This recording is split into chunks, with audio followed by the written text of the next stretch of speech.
یہ تھا علامہ حسین مسعودی صاحب، میں آپ کی طرف آؤں گی۔ آج کے تناظر میں ذرا اس پردے کی بات کرتے ہوئے بتائیے کہ ہماری بہنیں، ہماری خواتین تاکہ اس طرف مائل ہوں، اور جو ہیں آلریڈی اللہ تعالیٰ ان کو استقامت عطا فرمائے پلیز۔ بسم اللہ الرحمن الرحیم وبہ نستعین وهو خیر الناصر ومعین الحمد للہ رب العالمین والصلاة والسلام علی رسولہ الکریم وآلہ الطاہرین واصحابہ المنتخبین، اما بعد، بسم اللہ الرحمن الرحیم۔ انما یرید اللہ لیذھب عنکم الرجس اہل البیت ویطہرکم تطہیرا۔ یہ تو سند قرآن دے رہا ہے، جس کو آپ نے اپنے انداز میں بیان کیا، اس کو قرآن کس انداز میں بیان کر رہا ہے کہ یہ صرف وہ ہستیاں ہیں میرے رسول کے، اور ان کا گھرانہ تو پھر وہ گھرانہ ہے جس کے لیے احمد رضا خان بریلوی صاحب بھی کہہ گئے نا کہ کیا ہے، تیری نسل پاک میں بچہ بچہ نور کا، تو ہے عین نور، تیرا سب گھرانہ۔ تو یہ اس شہزادی کونین کے حوالے سے کہ جو ملکۃ العرب کی بیٹی ہے، بے شک ایک طرف سے نسبت ماں کی طرف سے، ہمارے ہاں بچیوں کے حوالے سے جو سوال ہے نا، ذرا یہ سمجھنا چاہیے، غور کرنا چاہیے۔ آج کے معاشرے کے لوگوں کو ہم تھوڑا سا مال آ جائے، تھوڑی سی طاقت آ جائے، تھوڑی سی پاور آ جائے، ایک طرف کیا ہے وہ رحمت للعالمین کی بیٹی ہے، تو دوسری طرف ملکۃ العرب کی بیٹی ہے۔ دونوں نسبتیں اگر دیکھیں تو سرداری کی طرف سے ہے، اور خاندان جو ہے، پورا خاندان وہ مکے کے کیا ہے، سردار۔ خاندان بھی اتنا مستحکم ہے، اور پھر کیا ہے، متولی ہے تو خانہ کعبہ کے وہ لوگ۔ لیکن ان سب چیزوں کے باوجود اب ہم دوسری طرف سے دیکھتے ہیں کہ یہ وہی شہزادی ہے جس کی ماں نے سارا مال راہ خدا میں خرچ کر دیا۔ میں اس سے زیادہ نہیں کہوں گا، کیونکہ بات اگر وہاں صرف وہیں روک دی جائے تو بہت مشکل ہو جائے گی، ہمیں تھوڑا سا آگے چلنا چاہیے کہ سارا مال راہ خدا میں خرچ ہو گیا، اور اپنے حبیب کو یعنی رسول کو حضرت خدیجہ نے ہبہ کر دیا، یعنی زوجہ نے جو ملکۃ العرب تھی وہ سرکار دو جہاں کی خدمت میں ان کی امت کے لیے خرچ کرنے کے لیے وہ سارا مال دے دیا۔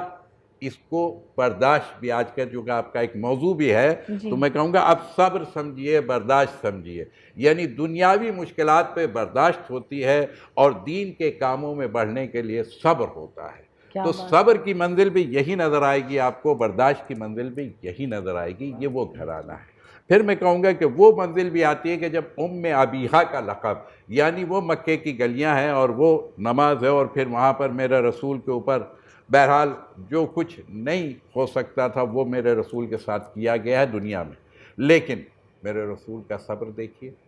کبھی ایڑی سے خون بہہ رہا ہے لیکن دعا امت کے لیے ہو رہی ہے، کبھی ان کے نماز کی حالت میں ہے، لوگ لا کر کے ان کے ساتھ زیادتی کرتے ہیں، توہین کرنے کی کوشش کرتے ہیں، لیکن میرا رسول اف نہیں کرتا۔ کبھی کیا ہے، کوئی بوڑھی عورت ہے، وہ اپنے گھر سے اگر کچرا پھینکتی ہے تو میرا رسول گلی تبدیل نہیں کرتا ہے۔ اگر کسی دن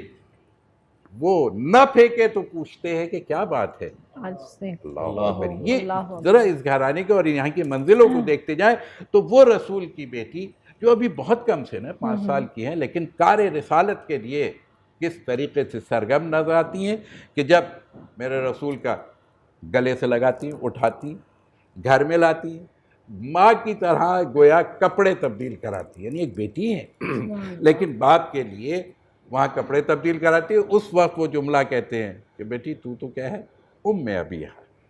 تو اپنے باپ کی، یعنی خدمت اتنی چھوٹی بچی ہے۔ اور پھر اس کے آگے اگر ہم چلیں تو پھر دیکھتے ہیں کہ شادی کے موقع پر کیا نظر آتا ہے، ملکۃ العرب کی بیٹی کے پاس ایک جوڑا صرف، وہ بھی کہیں رکھوایا ہوا تھا اور وہ مل گیا۔ پھر اگر ہم دیکھتے ہیں تو لیکن عبادت کی منزلیں دیکھیں تو اور چیز اپنی ہے، کہ یعنی ایک میں مثال دیتا ہوں کہ جی ہاں یہ کیا ہے، ذکر الہی، یہ روزہ بھی ذکر الہی میں سے ہے، یہ ہماری نمازیں یہ ذکر ہے، یہ ہمارا روزہ ذکر ہے، یہ سانس کا آنا جانا یہ ذکر ہے، یہ ساری کی ساری، یہ روزہ خود ایک صبر ہے۔ تو بہرحال شہزادی کونین ایک طرف ایک ہاتھ سے چکی چلا رہی ہیں، ایک ہاتھ سے حسنین کا جھولا جھلا رہی ہیں، اور کیا ہے، تسبیح الہی جاری ہے زبان سے، اور تھکاوٹ ایک غنودگی آتی ہے، تھوڑی سی دیر کے لیے شہزادی سوتی ہیں، دیکھنے والوں نے، گھر والوں نے دیکھا کہ جھولا چل کیا ہے جھلایا جا رہا تھا، چکی چلتی رہی، زبان تسبیح کرتی رہی، شہزادی اپنی جگہ سوتی رہی۔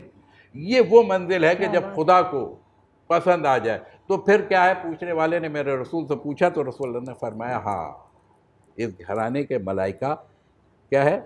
خادم ہوتے ہیں۔ یہ اب چونکہ ذکر الہی کو خدا نے جاری رکھنا تھا تو یہاں ملائکہ کے ذریعے سے جاری ہے۔ جھولا جھلانے کے لیے جبریل امین تشریف لائے ہوئے ہیں، چکی چلانے کے لیے ملائکہ تشریف لائے ہوئے ہیں۔ گویا خدا نظام کو بھی برقرار رکھتا ہے اب جب اس کا الا بذکر اللہ تطمئن القلوب کی منزل آئے۔ اور پھر میں شہزادی کے پردے کے حوالے سے بس بچیوں سے میں ضرور کہوں گا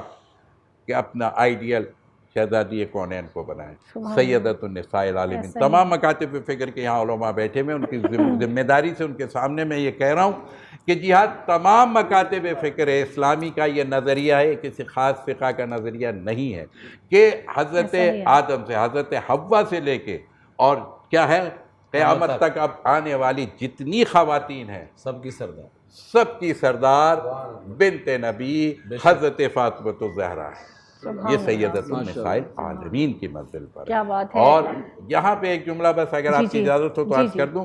کہ عصمت و طہارت ہے کہ خدا بند عالم جو لوگ اپنی، کیونکہ آنے والا نابینا صحابی اگر آئے تو وہ شہزادی کیا کہتی ہیں، میں تو بینا ہوں نا، اگر بابا وہ نابینا ہے تو کیا ہوا۔ یہ منزل ہے، لیکن پھر وہ گھر ہے کہ جب رسول اس دنیا سے جا رہے اور زانو پر شہزادی کونین کے بابا کا سر ہے اور کوئی دق الباب کرتا ہے اور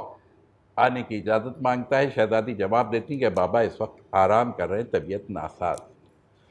تو تھوڑی دیر صبر کرتا ہے، پھر دق الباب کرتا ہے، پھر شہزادی کہتی ہیں کہ بابا آرام کر رہے ہیں، طبیعت ٹھیک نہیں ہے، آپ کسی اور وقت آ جائیے گا، انشاءاللہ آپ سے ملاقات ہو جائے گی۔ کچھ دیر تاخیر کے بعد جب تیسری مرتبہ ذرا زور سے دق الباب ہوا تو ایک مرتبہ میری شہزادی کونین ان کی آنکھوں سے آنسو جاری اور رخسار رسالت ماں پہ آیا، میرے رسول نے آنکھیں کھولی، بیٹی ابھی تیرا بابا دنیا میں ہے، یہ گریہ کرنے کا سبب؟ کہ نہیں بابا بات یہ نہیں ہے، بات یہ ہے کہ کوئی سوال ہی ہے، وہ بار بار دستک دیتا ہے۔ عظمت سمجھیے جو لوگ اپنی عفت و طہارت کی منزل کیا ہے، خدا بند عالم کہاں تک اس منزل کو لاتا ہے۔ انہی کے بابا کے لیے کیا ہے، ان کے بابا آگے جائیں گے، جبریل رک جائیں گے، حد ان کی ہو جائے گی، بابا آگے جائیں گے، اور اگر ان کا در آ جائے تو پھر شہزادی سے جواب کہہ دیں کہ وہ جو دق الباب کر رہا ہے بیٹی تمہیں معلوم ہے کون، وہ اجازت لے کے آنے والا نہیں، اب تمہارے بابا کی جانا ہے، اب انہیں یہاں سے سبحان اللہ سبحان یہ اللہ۔ تمہارا در ہے، یہ تیرا در ہے، تیری عصمت و طہارت اور تیری عفت کی منزلت یہ ہے کہ خدا نے یہ اجازت نہیں دی کہ کیا ہے ملائکہ ملک الموت بھی آپ کے گھر میں بغیر اجازت داخل ہو سکے۔ اور پھر وہ خوشخبری سنائی کہ بیٹی، جیسے چونکہ آج شہادت کی دن ہے نا، تو بس میں اتنا ہی جملہ کہوں گا کہ جب وہ رو رہی تھی تو کہا بیٹی میرے فراغ میں اگر تمہیں رونا ہی ہے تو بس ایک بات میں تمہیں بتا دوں کہ وہ یہ ہے کہ میرے بعد جانے کے بعد سب سے پہلے اگر کوئی مجھ سے آ کے ملاقات کرنے والا ہے میرے خاندان میں تو بیٹی تم ہوگی، اور اس پر شہزادی کو اطمینان ہوتا ہے۔ سبحان اللہ کیا بات ہے۔ آسمان سے نور کی برسات ہے، نور رحمان عشق رمضان۔